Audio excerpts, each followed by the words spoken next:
Hello, dear students. So, we will look at the further lines in the fifth comprehension passage in this video. So, let's continue. अब क्या हुआ था students कि जो राजा थे उनका गुस्सा बिल्कुल आसमान पर था, सातवें आसमान पर था। अब वो दीवान को बुलाते हैं और कहते हैं कि जाओ ऐसा करो, जो ये जो मैंने है ना टैक्स जो घटाया था उसको डबल कर दो। इससे क्या होगा, जो विलेजर्स हैं वो छटपटा जाएंगे और वो इंडियन नेशनल कांग्रेस का शिकार हो जाएंगे, यानी वो उनको अब पैसा दिया करेंगे। अब ऐसा कर दो, तुम डबल कर दो उसका है ना जो टैक्स है उसको। इस तरह से क्या होगा कि तुम्हारा भी जो नौकरी है तुम्हारी, तुम्हें उससे भी क्या करना पड़ेगा, हाथ धोना पड़ेगा। The dewan went home convinced that if the Maharaja did not find the tiger soon the results could be catastrophic. अब वो कहता है दीवान वेंट होम कन्विंस्ड, यानी ये सब सुन के वो फटाफट से अपने घर जाता है और ये वो सोचता है अपने मन में कि if the Maharaja did not find the tiger soon, कि यदि महाराजा को टाइगर जल्दी नहीं मिला तो क्या होगा, the results could be catastrophic. Catastrophic होता है बहुत ज़्यादा ट्रेजेडी वाला जो एंड होता है, मीन्स कैटास्ट्रोफिक मीन्स दुख का एंड होगा, मीन्स है ना कोई गलत बात हो जाएगी। He felt life returning to him only when he saw the tiger which had been brought from the People's Park in Madras and kept hidden in his house. अब क्या है भाई कि जो उनको ठंडक, he felt life returning to him, दीवान साहब सोचते हैं कि केवल और केवल राजा को जो ज़िंदगी दे सकती है वो ये चीज़ है कि वो अपने लास्ट टाइगर को, जो उन्होंने कसम खाई थी कि वो 100वें टाइगर को मारेंगे, उस टाइगर को देखने जो कि पीपल्स पार्क नाम की जगह से मद्रास में लाया गया था। किसके घर में? दीवान साहब के घर में उसको छुपाया गया था। अब क्या होता है कि वो अपने घर से टाइगर को निकाल कर लेकर आते हैं। अब क्या होता है देखिए स्टूडेंट्स कि at midnight when the town slept in peace, कि जो रात्रि में मिडनाइट में जब टाउन जो है वो सब सो रहा होता है, पूरा जो विलेज है वो सो रहा होता है, the dewan and his aged wife drag the tiger to the car and shoved it into the seat at midnight, मध्य रात्रि में, when the town slept in peace, यानी जब शांति से सब लोग सो रहे होते थे, द दीवान साहब एंड हिज एजेड वाइफ, जो दीवान साहब थे और उनकी जो एजेड वाइफ थी, जो बूढ़ी सी जो पत्नी थी, drag the tiger to the car, वो खींचकर उस टाइगर को घसीटते हुए लेकर आते हैं and shoved it into the seat. Shoved करना स्टूडेंट्स, किसी को धकेलते हुए ले जाना, तो वो सीट के ऊपर उस टाइगर को ढकेलते हुए ले जाते हैं। The dewan himself drove the car straight to the forest where the Maharaja was hunting। अब यहाँ पर जो दीवान साहब है वो खुद से कार को चलाकर ड्रोव करके ले जाते हैं, ड्राइव करके ले जाते हैं स्ट्रेट टू द फॉरेस्ट, यानी जंगल की तरफ, where the Maharaja was hunting, जहाँ पर महाराजा शिकार कर रहे थे। When they reached the forest, the tiger launched its Satyagraha and refused to get out of the car। अब क्या होता है कि जैसे ही वहाँ पर वो पहुँचते हैं और वो है ना कार से टाइगर को जैसे ही निकालने वाले होते हैं तो उसने अपना सत्याग्रह लॉन्च कर दिया होता है। इसका मतलब जैसे सत्याग्रह करते समय किसी बात पर व्यक्ति अड़ जाता है, ऐसे ही टाइगर उस पे अड़ गया कि वो उस कार से बाहर नहीं आएगा। उसने वहाँ पर फॉरेस्ट जाते ही ऐसा काम कर दिया। The dewan was thoroughly exhausted. अब जो दीवान थे वो बहुत ज़्यादा परेशान हो गए इन हिज एफर्ट्स, अपने प्रयासों में, to haul the beast out of the car and push it down to the ground, कि उस बीस्ट को, उस जानवर को हॉल कर लें, मतलब खींच के बाहर ले आएँ। तो वो ये ऐसा प्रयास कर रहे थे लेकिन वो विफल हुए, वो फेल हो गए।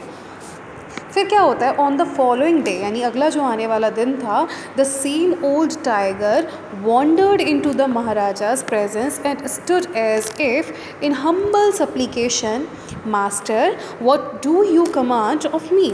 अब क्या होता है कि अगले दिन जहाँ पर वो जो महाराज जो है वो हंटिंग कर रहे होते हैं, तो वहीं पे उनकी प्रेजेंस में वही पुराना old tiger stood as if in humble supplication, वहाँ पर आकर खड़ा हो गया और ऐसा लग रहा था मानो कि वो हम्बल सप्लीकेशन में, मतलब विनम्र प्रार्थना करते हुए राजा से कह रहा हो कि मास्टर देखिए मैं आ गया, what do you command of मी, आपका मेरे लिए क्या कमांड है, क्या आदेश देते हैं आप मुझे।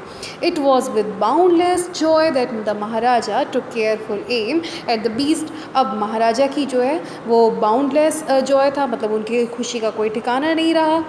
उन्होंने क्या किया, उन्होंने एक केयरफुल एम यानी एक निशाना साधा और the tiger fail in a crumpled heap, और है ना जो टाइगर था वो क्रम्पल्ड मतलब वहीं आसपास के एक गड्ढे में क्या हो गया, हीप में या ढेर में वहीं हो गया, गिर गया वहाँ पे जाके, यानी उन्होंने उसको एक तरीके से मार दिया, ऐसा महाराज की नज़रों में कि उन्होंने उसको टाइगर को मार दिया है। अब वो क्या कहते हैं भाई, वो कहते हैं I have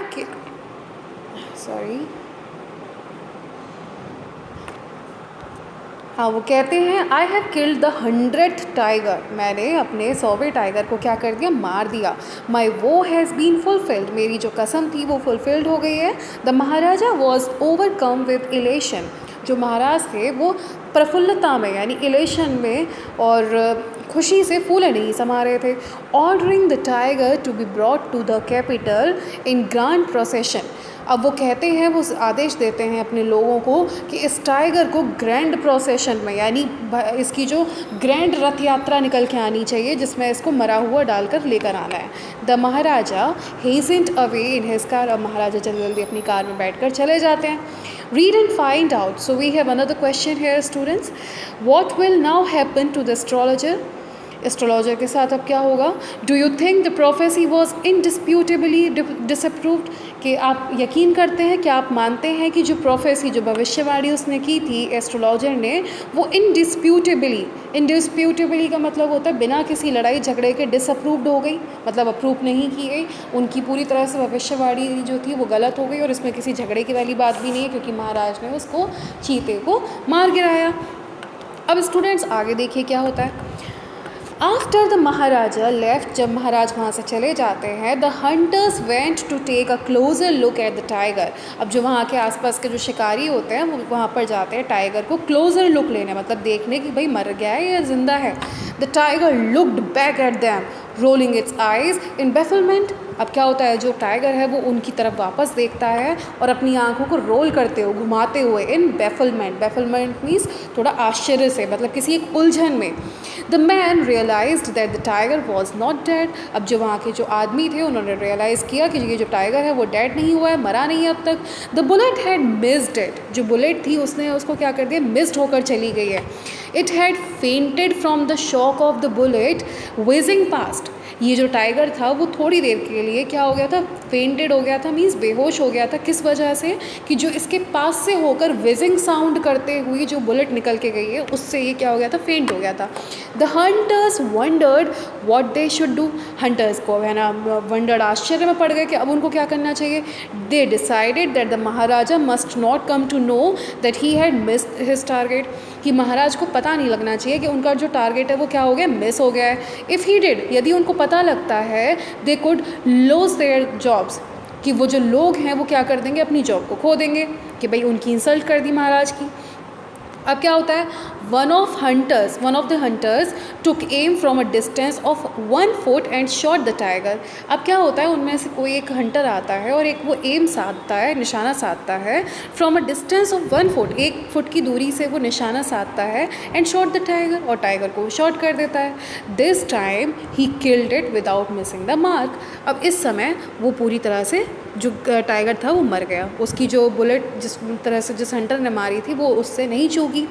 then as commanded by the king, जैसा कि फिर कमांड किया गया था किंग के द्वारा, the dead tiger was taken in procession, उसकी यात्रा निकाली गई धूमधाम से, through the town and buried, और उसको दफना दिया गया। A tomb was erected over it, इसको भाई TOMB को टॉम्ब नहीं पढ़ते हैं, इसको टूम पढ़ते हैं।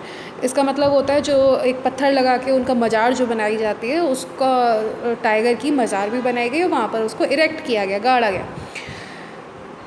ओके स्टूडेंट्स, अगली वीडियो में इसके आगे के स्टोरी को पढ़ेंगे। Thank you all.